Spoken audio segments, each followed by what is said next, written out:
Comments हमारे पास आए हैं कि ऑटिज्म का कनेक्शन वैक्सीन्स के साथ भी होता है क्या। तो शुरू में ही क्लियरली बता दें कि ऐसा कुछ भी नहीं है, ये सारी बातें मिथ हैं और ये मिसकॉन्सेप्शन है।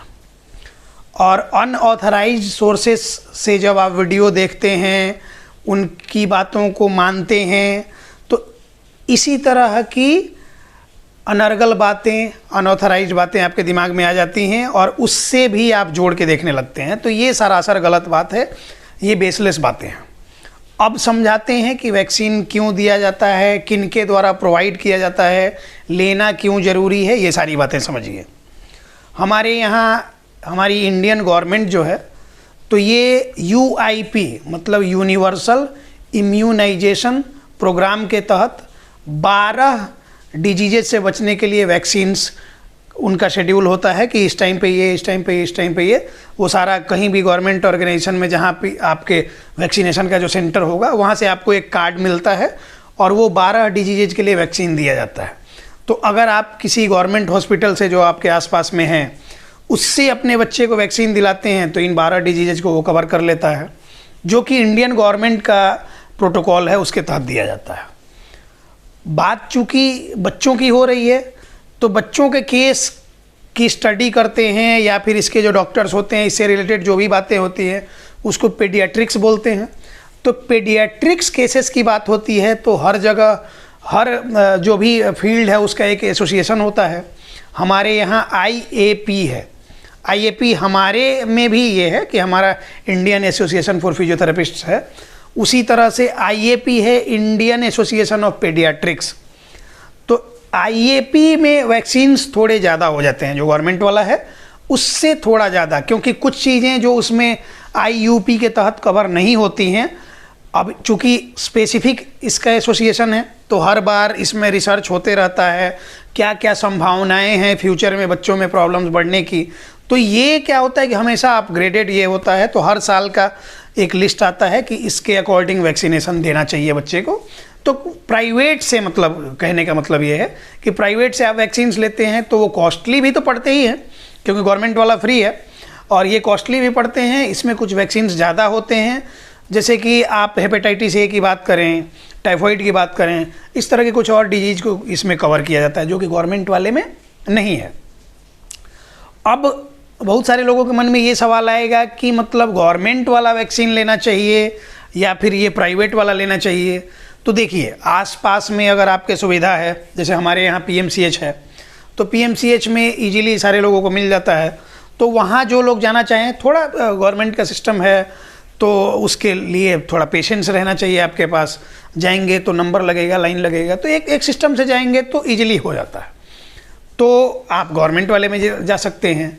बहुत सारे लोग प्राइवेट डॉक्टर्स या फिर प्राइवेट वैक्सीनेशन सेंटर्स हैं, उनको प्रेफर करते हैं। तो आप कैपेबल हैं, फाइनेंशियली इन चीज़ों को अफोर्ड कर सकते हैं, तो आप प्राइवेट में भी जा सकते हैं। दोनों बेनिफिशियल हैं, दोनों सही हैं आपके बच्चे के लिए, इसमें कहीं कोई प्रॉब्लम वाली बात नहीं है। जो लोग ज़्यादातर पूछते हैं, हम कहते हैं कि अगर गवर्नमेंट वाले में सहज महसूस करें, कंफर्टेबल आपको लगे, तो आप बिल्कुल वहाँ जाके लेना चाहिए, क्योंकि सारी चीज़ें ये एविडेंस बेस्ड अप्रोच के साथ हैं, रिसर्च बेस्ड हैं। तो इसको लेने से बच्चों को आप क्या है कि बहुत तरह की बीमारियों से बचा सकते हैं। वो संभावनाएं कम हो जाती हैं कि किसी तरह के इन्फेक्शन बच्चे को लगे। सीजनल फीवर, वायरल फीवर, ये सारी चीज़ें तो चलते रहती हैं। वायरल हो गया, सीजनल कुछ भी बीमारी हुई तो वो तो छोटी मोटी तो आते रहती है। कोई भयंकर बीमारी से ग्रस्त ना हो आपका बच्चा, इसके लिए वैक्सीन देना चाहिए।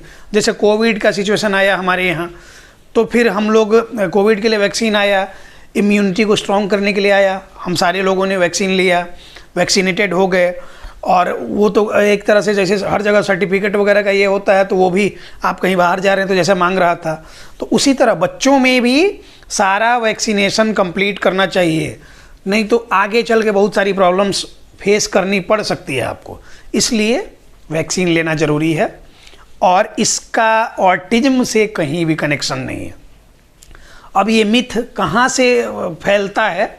चूँकि अर्ली एज से वैक्सीनेशन देना हम शुरू करते हैं और कुछ समय के बाद क्या होता है कि जैसे 1.5-2 साल की एज में हमको ऑटिज्म जैसे सिम्टम्स भी कुछ कुछ बच्चों में दिखते हैं, तो हम दोनों बातों को कनेक्ट कर लेते हैं कि जब से वैक्सीन दिया, वैक्सीन देने के बाद तो क्या होता है कि थोड़ा बहुत, जैसे वैक्सीनेशन में होता है क्या है कि साइंटिफिकली थोड़ी सी बात समझाते हैं, तो जिस भी वायरस या फिर कोई भी माइक्रो ऑर्गेनिज्म के लिए अगेंस्ट हम ये दे रहे हैं, तो वो उसी जो माइक्रो ऑर्गेनिज्म है उसी को इनएक्टिव स्टेट में बॉडी में डाला जाता है। और चूंकि कहा जाता है ना, कांटा कांटे को ये करेगा, लोहा लोहे को काटता, उसी तरह का उसको डाला जाता है। वो जाके अंदर में अपनी कॉलोनी बनाता कि इससे संबंधित कोई भी माइक्रो ऑर्गेनिज्म बाहर से जो हमला कर रहा है तो उसको वो अपने अंदर में ले लेगा, सिंपल सी भाषा में।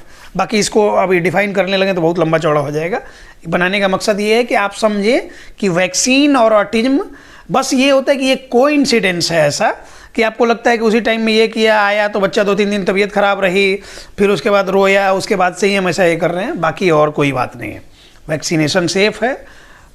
फेक क्या होता है कि फेक जो क्लेम्स होते हैं उनसे बचिए, अनऑथराइज सोर्सेज के वीडियोज़ देखना बंद कीजिए, और जो आपके बच्चे की भलाई के लिए है वो हम हमेशा इस चैनल के माध्यम से बताते रहते हैं। आप हमारे साथ जुड़े रहिए, और जो भी सवाल आपके मन में है कमेंट बॉक्स में भेजिए, हम उस पर आपको वीडियो बना के प्रॉपर आपको सारा कुछ आपका रिप्लाई मिल जाएगा। और आपको ये बेनिफिशियल लगा तो फिर आगे और लोगों से शेयर भी कर सकते हैं। धन्यवाद।